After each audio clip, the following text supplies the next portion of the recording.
Assalamualaikum warahmatullahi wabarakatuh. A'udzubillahi minasyaitonirrajim. Bismillahirrahmanirrahim. Alimat nafsum ma qadammat wa akharat. Setiap jiwa akan mengetahui apa yang telah dikerjakannya, itu yang pertama, dan kemudian yang telah dilalaikannya. Jadi ketika kuburan-kuburan itu dibongkar, lalu kemudian seluruh jiwa-jiwa manusia, kaum jin, setan, marakayangan bahkan bangkit dari kuburan-kuburan itu,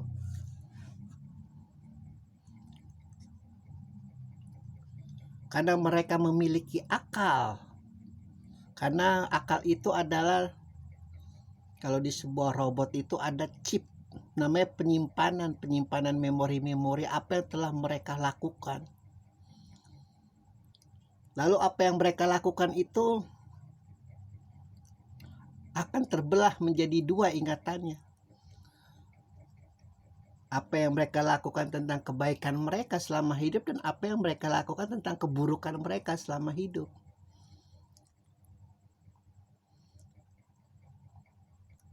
Dan yang terakhir adalah apa yang telah mereka lalaikan. Kode etik apa yang mereka lalaikan sebagai makhluk Tuhan. Makanya berat sebagai orang Islam, jadi anggap enteng. Hujahnya sangat besar, sangat luas.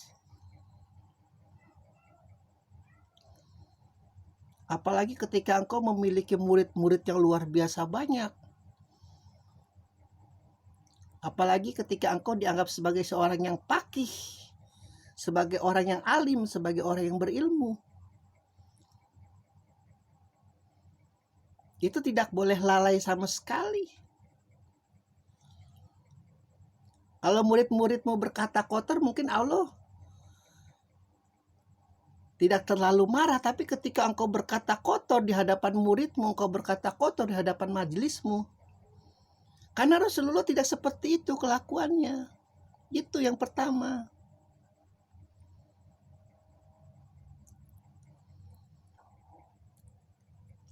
Karena engkau akan ditempatkan di dalam makam yang lebih tinggi, dekat dengan Rasulullah. Seperti Rasulullah katakan, wahai kau pasukan Badar, percayalah kalian adalah yang lebih dekat letaknya di surga denganku dibandingkan dengan yang lain. Mereka telah mengorbankan jiwanya, raganya, hartanya, seluruhnya. Kalau Rasulullah sekali saja berkata jorok, itu luar biasa. Itu tukang gibahnya lebih-lebih dari sekarang kalau dibandingkan dengan hari ini. Tukang gibah dulu di zaman Rasulullah, istrinya aja salah berkata, salah ucapan, salah perilaku, itu jadi bahan gunjingan seluruh Mekah. Ada kan? Bertanyalah kepada guru-guru kalian bagaimana itu istri-istri Rasulullah dituduh berzina di belakang Rasulullah.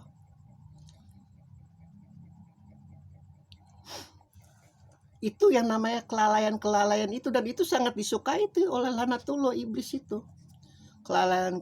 Udahlah, kau KTP-mu Islam, kau pasti masuk surga. Udah, mau berbuat bejat seapapun, berbuat lalai seapapun, santai aja. Muhammad nabi yang paling suci, menang sahabatnya paling banyak di antara nabi-nabi yang lain. Gak usah sholat, gak usah, santai aja itu. Dan jangan disalah, dan jangan dikira menghinggap siapa saja.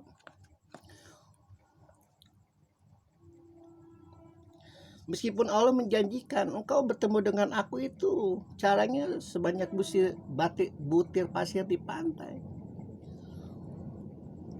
Namun tetap saja ada semacam ketakutan bagi mereka yang memahami Al-Quran, kengerian, kedahsyatannya itu.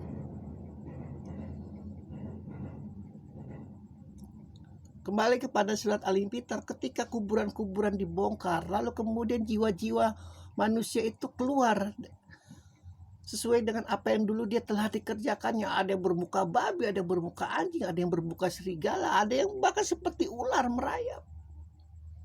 Jiwa-jiwa kebinatangan mereka itu nampak jelas di hadapan Rasulullah. Cuma juga ada seperti malaikat melesat.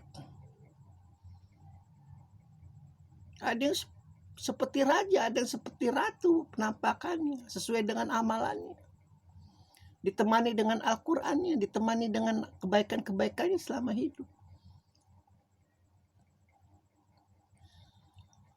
Satu-satunya cara untuk menangkis semua kelalaian-kelalaian itu adalah selalu berpikiran positif. Gak usah sama Allah terlalu jauh kalau berpikiran positif sama Allah. Sama lingkungan sekitar saja dulu. Sama teman, sama keluarga, sama sahabat, sama kolega, sama teman bisnis, selalu berpikiran positif. Meskipun terkadang orang baik itu selalu ditindas, tapi tidak apa-apa. Lebih baik ditindas di bumi. Kelak-kelak mereka yang menindas itu, yang menindas manusia di bumi itu akan merasa bersyukur kepada Allah. Akan merasa berterima kasih besar kepada Allah, karena dulu engkau untung tidak membuat aku memiliki kekuatan untuk membalas penindas itu, sehingga aku seperti mendapat lucky draw.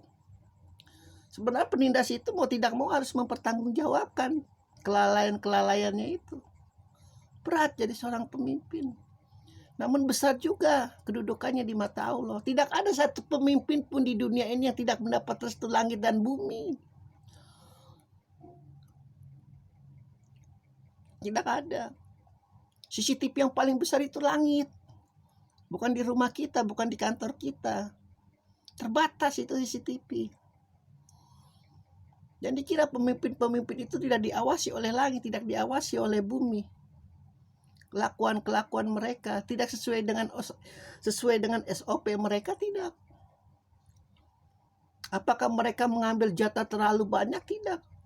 Atau sebaliknya mereka tidak terlalu mengharapkan itu semua. Yang penting apa yang dia pimpinnya itu mendapat kesejahteraan, tidak. Mendapat keamanan, kenyamanan, tidak.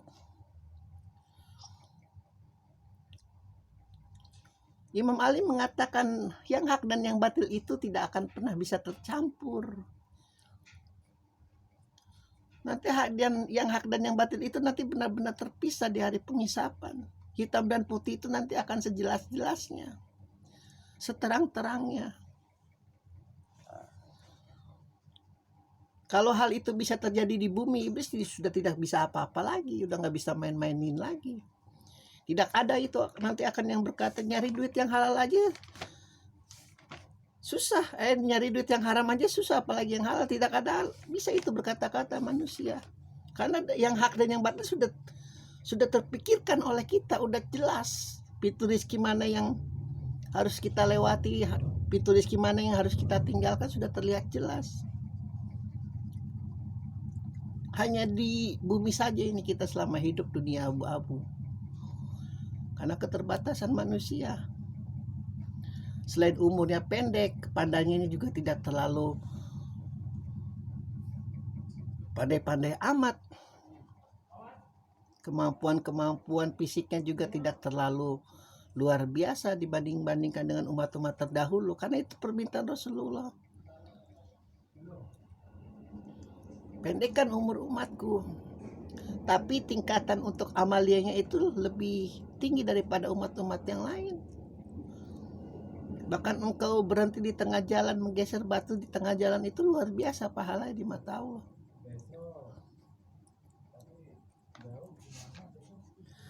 Mereka nanti tidak bisa lagi lari dari kenyataan.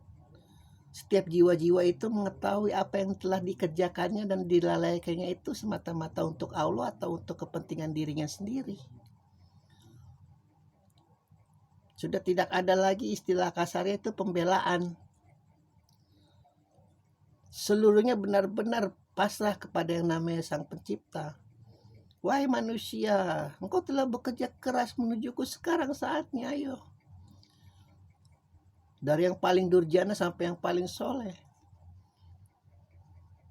dari yang paling maksiat sampai yang ahli ibadah, seluruhnya